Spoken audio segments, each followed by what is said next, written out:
we have discussed about the formation of inorganic molecules. So now we are moving to the second step, that is spontaneous formation of simple organic molecules. We are calling them monomers because now we are talking about single units. So when we are talking about formation of simple organic molecules, you need to know what are these organic molecules.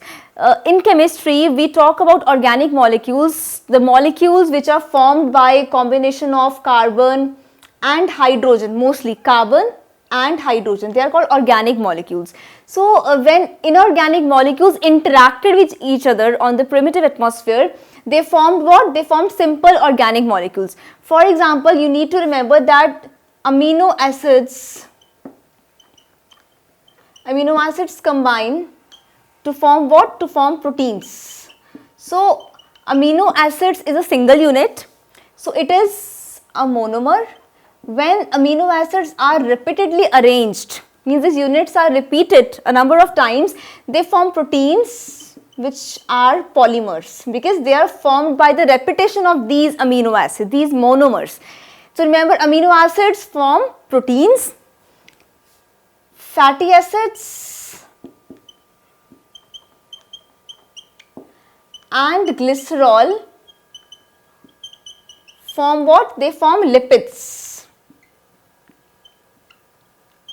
Okay, so I'll explain you with the help of animation how these fatty acids are formed. But remember, fatty acids are composed of carbon, hydrogen and oxygen, which are arranged in a specific manner.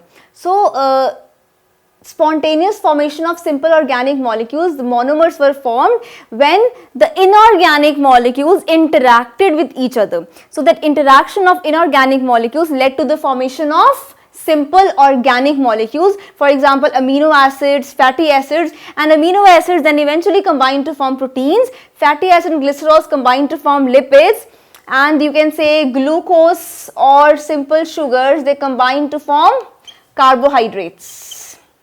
They combine to form what? They combine to form carbohydrates.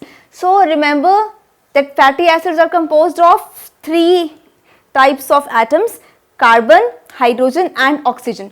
So let us begin with what is a fatty acid. As you can see the structure of a fatty acid, we have three different colors: white, purple and red. So we have carbon atoms, we have hydrogen atoms and we have oxygen atoms. They combine in a specific manner to form a molecule of fatty acid, as you can see. So this is how some spontaneous interaction between inorganic atoms or molecules led to the formation of these monomers, as I have explained you in the case of fatty acids. So remember the second point, that the second step which says spontaneous formation of simple organic molecules, monomers were formed. And how they were formed? When inorganic molecules interacted with each other, they formed what? They formed simple organic molecules, which we also call monomers, because when these monomers are repeated a number of times, they form polymer units. When amino acids combine, they are going to form proteins. When fatty acid and glycerol combine, they are going to form lipids.